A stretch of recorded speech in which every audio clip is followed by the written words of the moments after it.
December 27th, 1942. Port Moresby, New Guinea. The lightning strikes.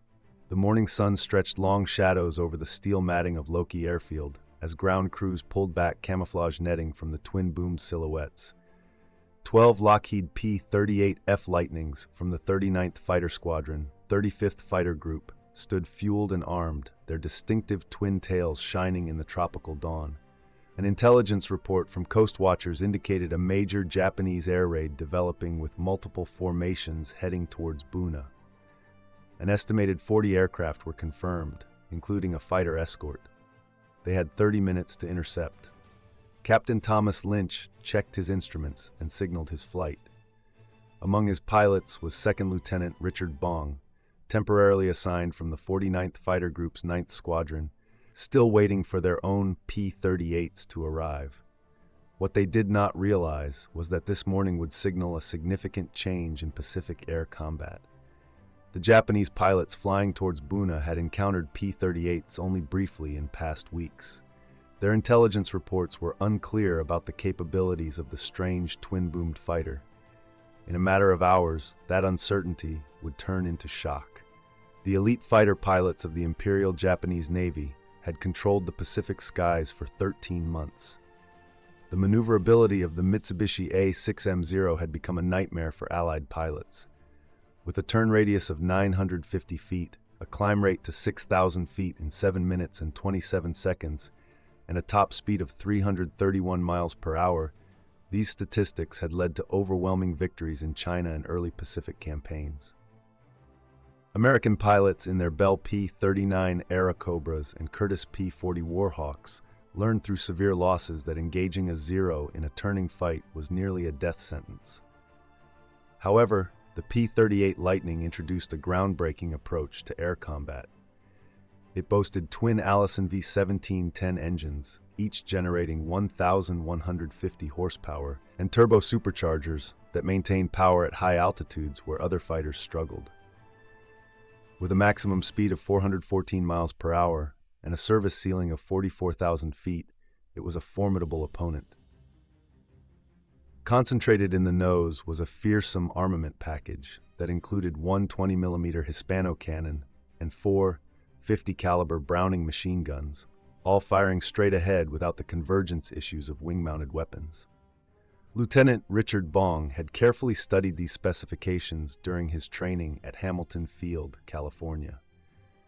A farm boy from Poplar, Wisconsin, who learned to fly through the civilian pilot training program, Bong understood that this was a game changer.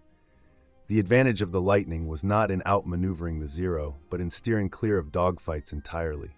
It relied on speed, altitude, and firepower. They struck from above, dove into the enemy formations, and climbed back to height. This approach required discipline and patience. It also meant completely abandoning traditional dogfighting instincts. In the approaching Japanese formation, veteran pilots flew standard escort patterns.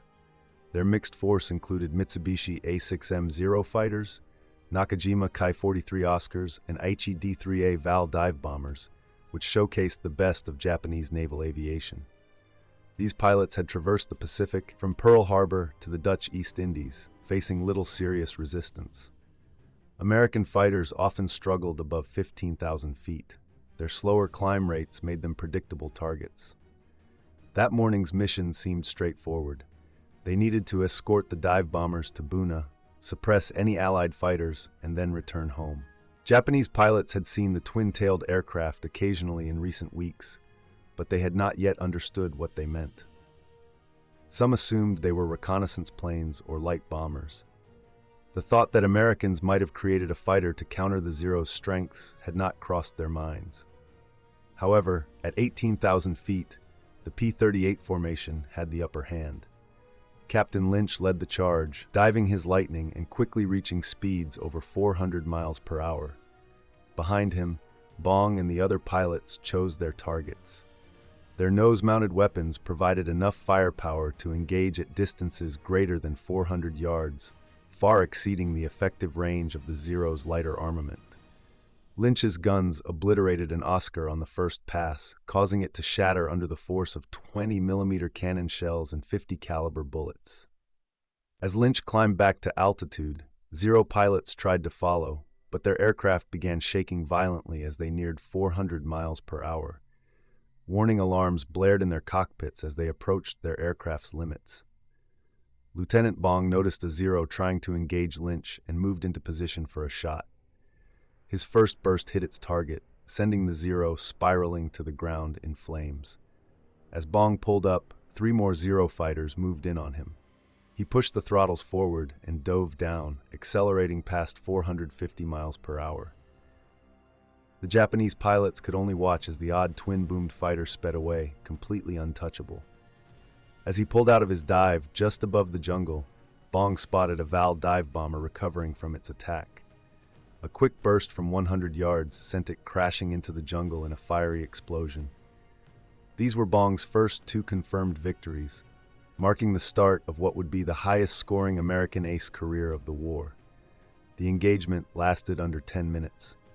The 39th Squadron claimed 12 destroyed Japanese aircraft, with victories credited to Lynch, Bong, and Second Lieutenant Carl Planck.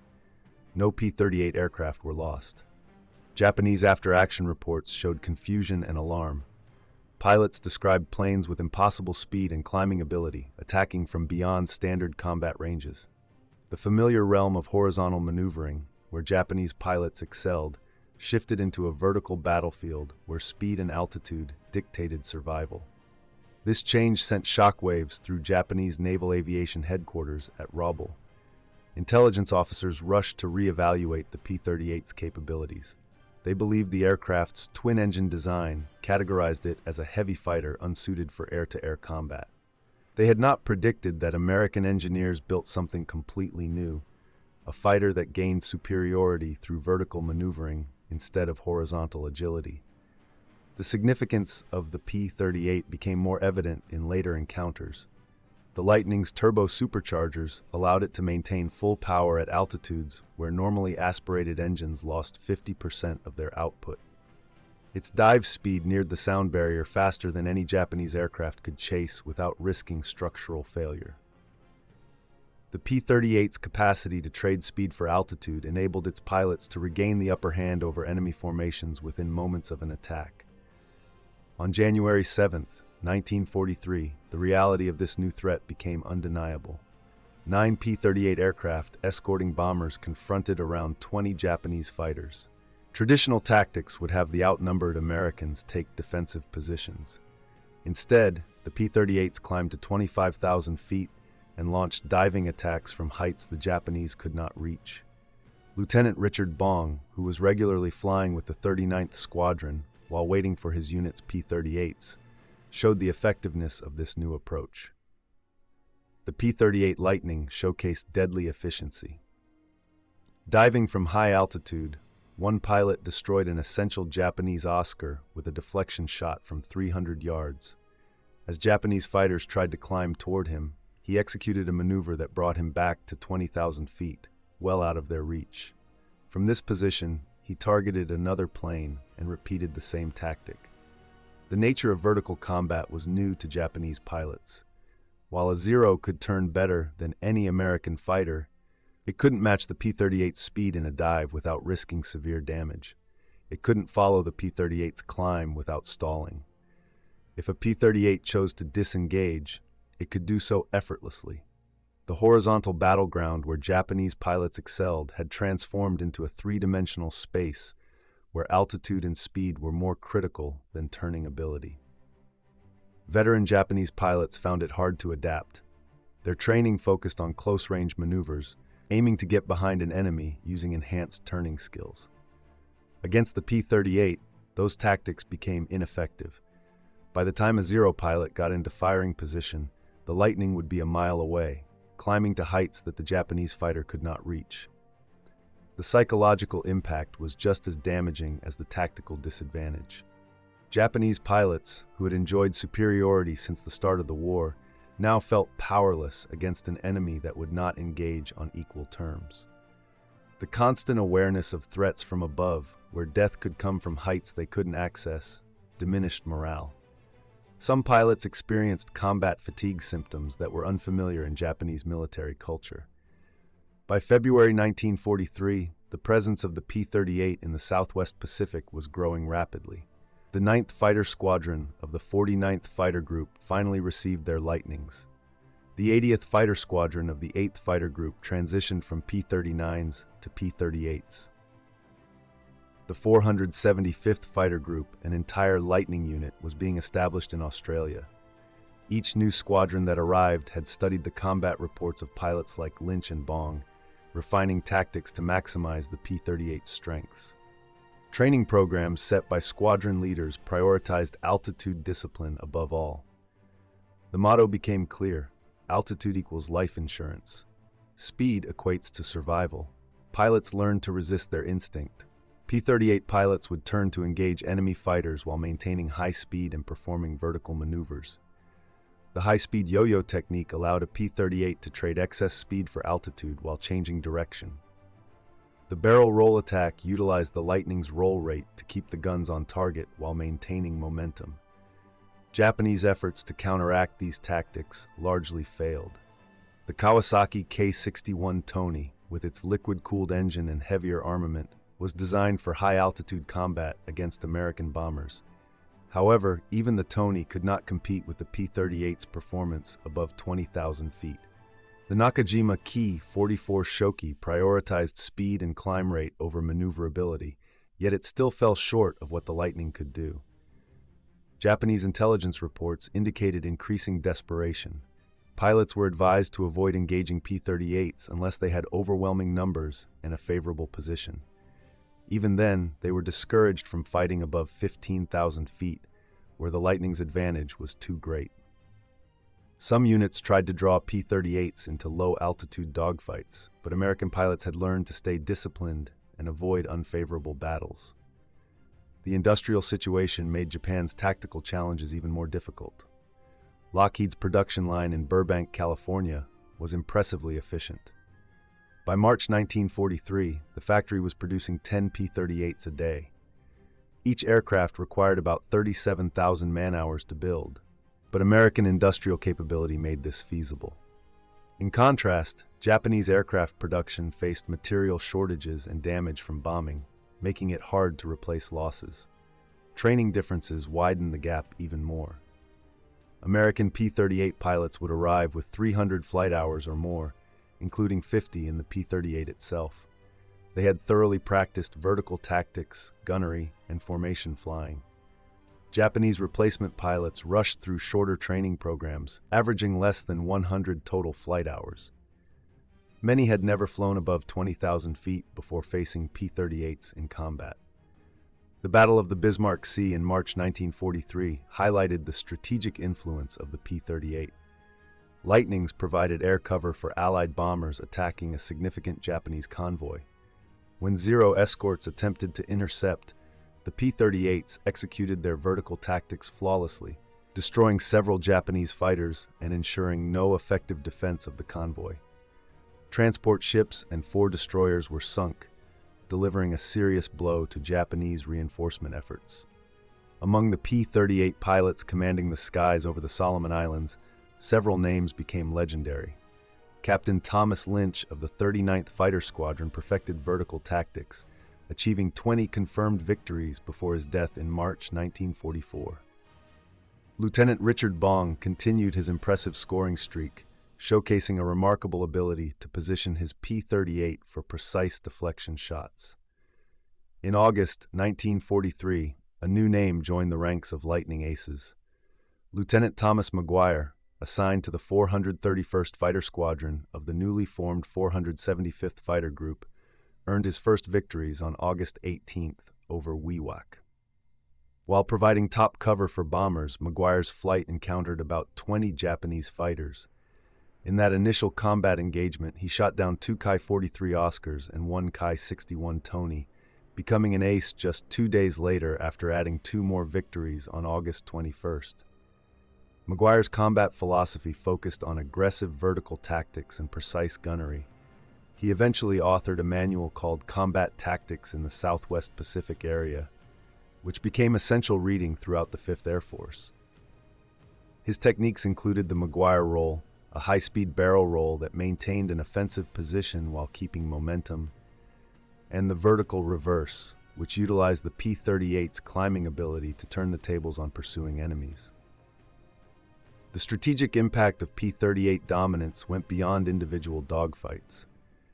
The aircraft's range, exceeding 1,000 miles with drop tanks, enabled American planners to target Japanese bases that were previously thought to be secure.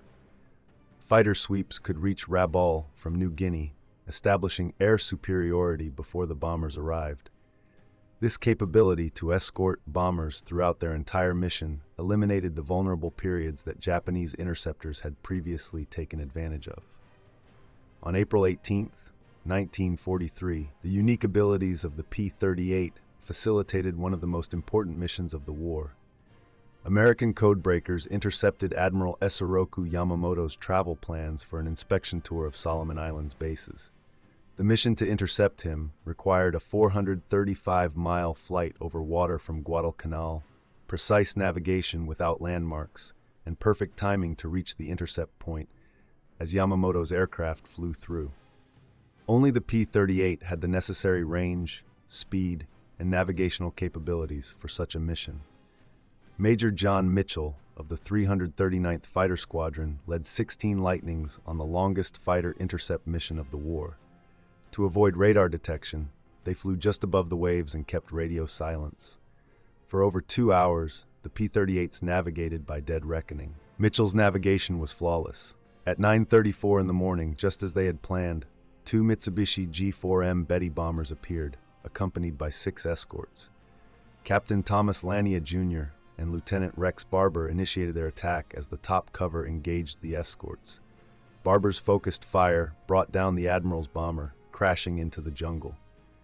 This strike eliminated Japan's most brilliant naval strategist and dealt a severe blow to Japanese morale. The psychological effects were felt deeply in Japanese military leadership. If American fighters could strike with such precision across hundreds of miles of ocean, then no one was safe. The myth of Japanese invincibility, already weakened by the battles of Midway and Guadalcanal, took another heavy hit. The P-38 not only showed tactical superiority, but it also demonstrated strategic reach that Japanese planners did not foresee. In the wake of Yamamoto's death, Japanese fighter tactics saw urgent changes. Pilots were instructed to engage P-38s only when they had the advantage in altitude, a numerical superiority of at least 3-1, and the element of surprise. Even in these situations, engagements were to be brief, and pilots were to disengage immediately if the initial attack did not succeed. These new defensive tactics marked a complete turnaround from the aggressive mindset that had defined Japanese fighter strategies. Attempts to restore balance with new aircraft, like the Kawasaki Ki-84 Frank, which appeared in late 1943, showed some promise in matching P-38 speeds at medium altitudes, but they still could not compete above 25,000 feet. Similarly, the Mitsubishi J2M Raiden focused on climb rate and high-altitude performance, but sacrificed range and maneuverability. Neither of these aircraft appeared in enough numbers to challenge American air dominance. By November 1943, the transformation was total. Japanese daylight operations over the Solomons had nearly stopped altogether. Naval vessels now moved only under the cover of darkness.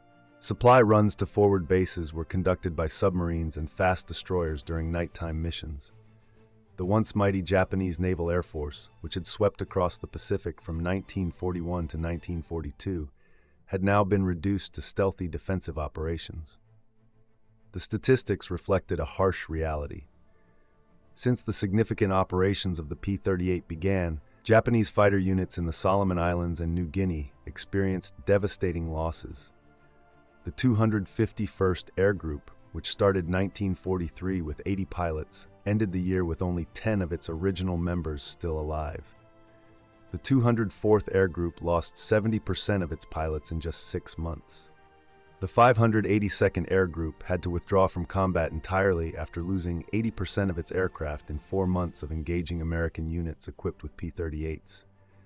While American losses were not trivial, they were manageable. P-38 squadrons typically achieved kill ratios of 5 to 1 or better.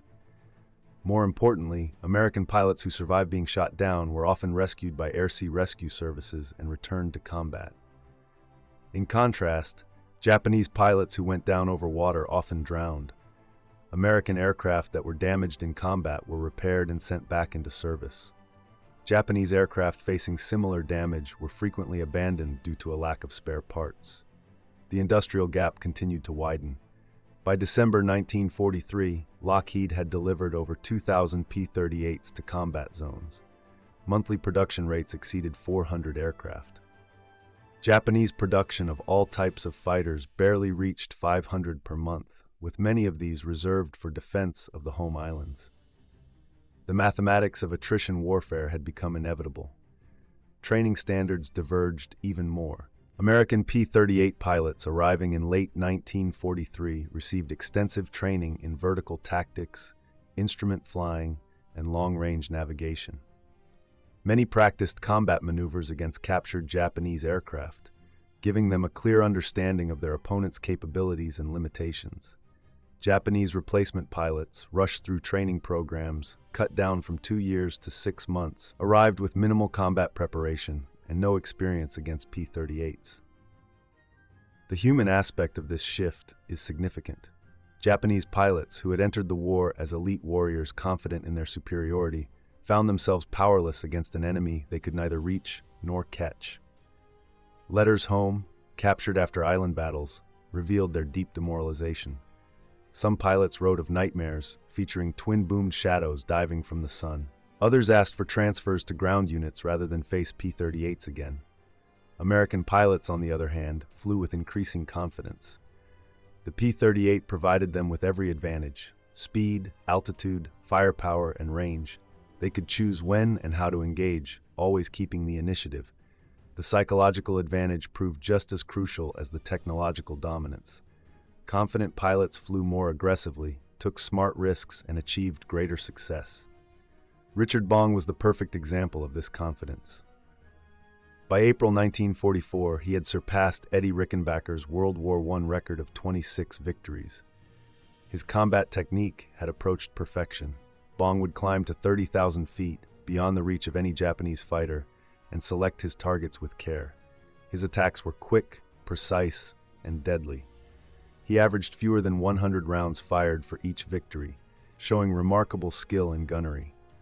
Bong's final tally of 40 confirmed victories, all achieved in P-38s, represented not just his individual talent, but also the superiority of the system. His targets included experienced Japanese aces who simply could not match the advantages of the Lightning. In one battle over Hollandia, Bong shot down 3 Japanese fighters in under 5 minutes, using flawless vertical tactics that left his enemies unable to respond. Thomas McGuire took the P-38's capabilities even further. His manual on combat tactics became standard practice across the Pacific theater. McGuire highlighted the importance of mutual support, with P-38 units coordinating vertical scissors that trapped Japanese fighters between multiple attacking Lightnings. His total of 38 victories, achieved between August 1943 and January 1945, showcased the deadly effectiveness of well-executed tactics. The technological advancements of the P-38 continued throughout the campaign. The G model introduced better turbo superchargers that maintained power above 30,000 feet. The H model had upgraded engines producing 1,425 horsepower each. The J model moved intercoolers to the engine booms, enhancing pilot visibility and high-altitude performance. The L model added hydraulically boosted ailerons that significantly improved roll rate. Each improvement tilted the combat balance further in America's favor. The P-38J could operate effectively at 35,000 feet, where Japanese pilots needed oxygen masks just to stay conscious. The improved roll rate of the L model removed the Zero's last slight edge in horizontal maneuvering. By late 1944, there was nothing a Japanese fighter could do better than a P-38L.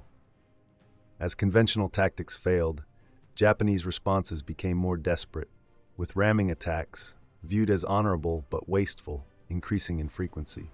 Special attack units readied themselves for one-way operations. Some pilots tried to draw P-38s into clouds.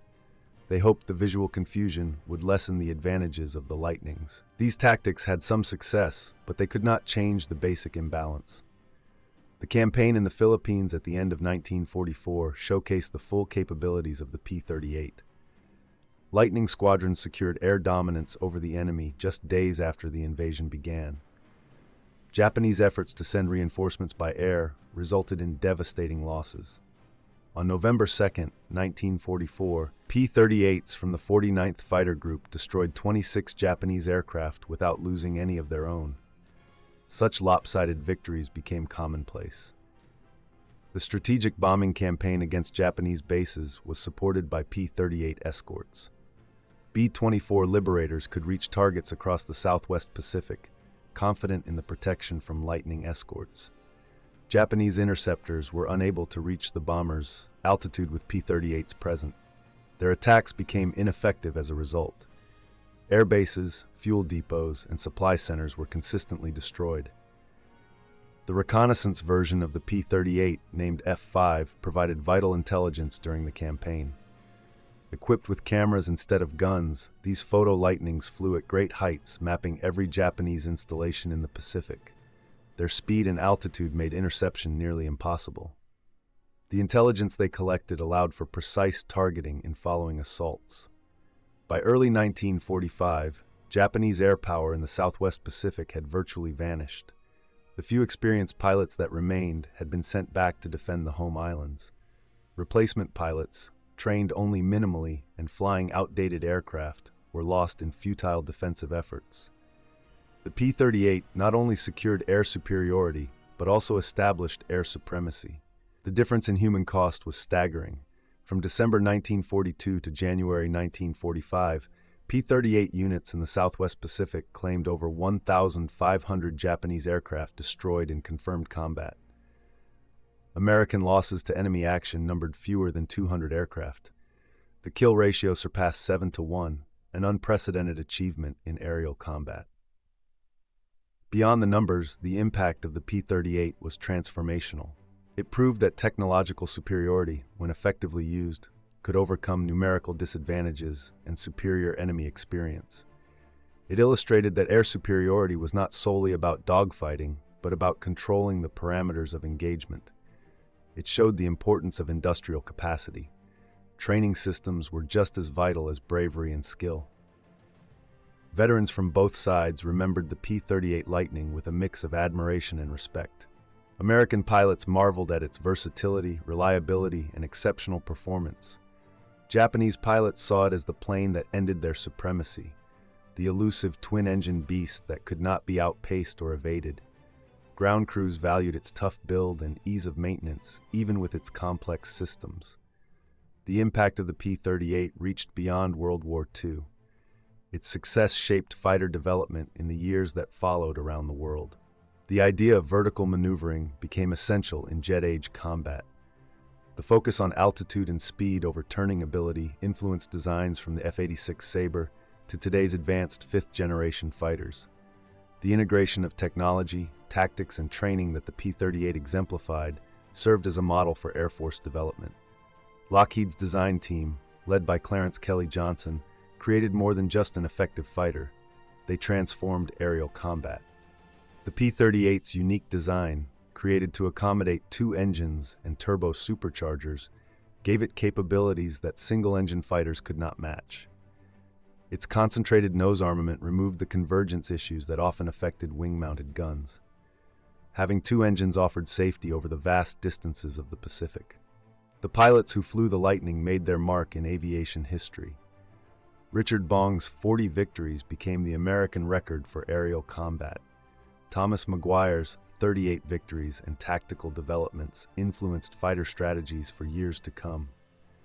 Many other P-38 aces proved that with the right equipment and training, American pilots could excel in any aerial conflict. The Japanese pilots facing the Lightning displayed incredible bravery in dire situations. They flew outdated aircraft against significant technological advantages and continued to fight even when hope for victory had faded. Their insights into the P-38's effect provide a crucial historical perspective on the evolution of air warfare. The physical remnants of this legacy are scattered across Pacific islands. Crashed P-38s and Japanese fighters can be found in jungles and lagoons from New Guinea to the Philippines.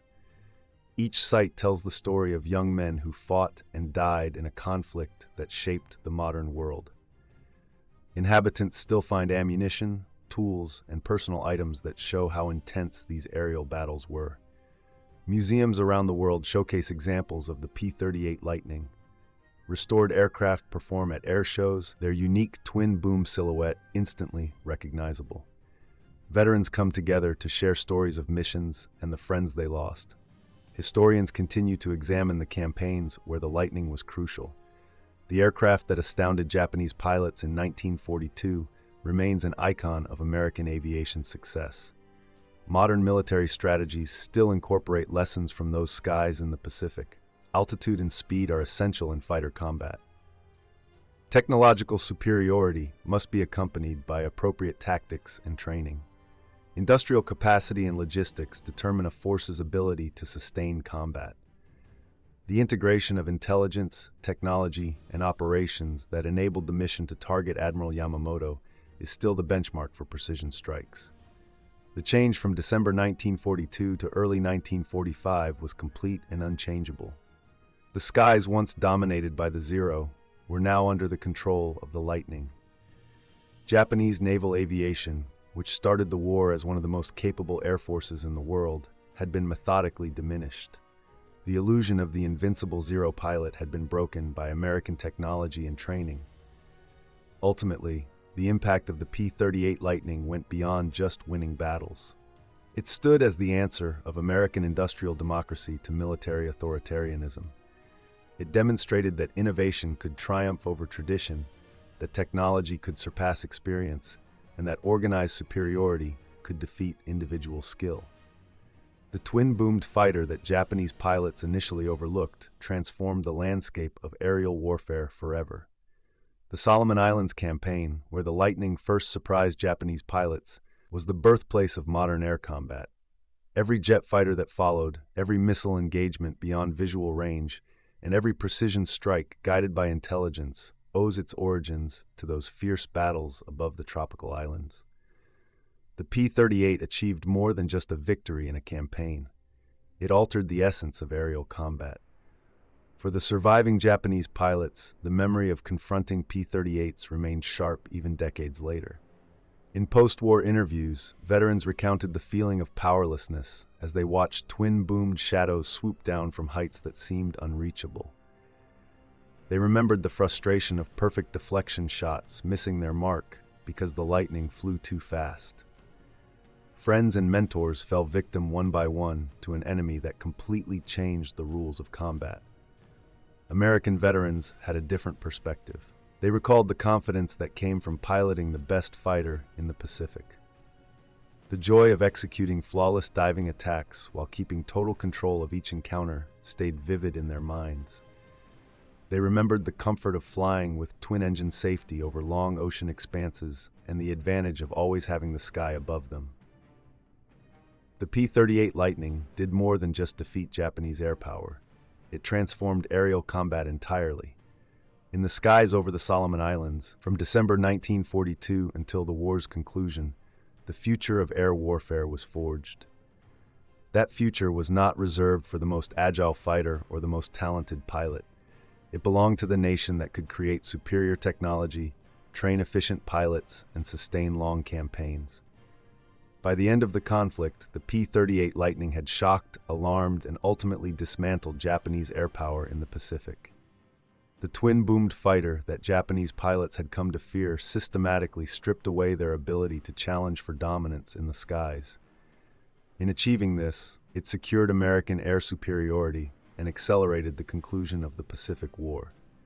The revolution it sparked in those critical battles still shapes aerial warfare to this day. It stands as a lasting symbol of American ingenuity and the bravery of the pilots who flew the Lightning into the annals of history.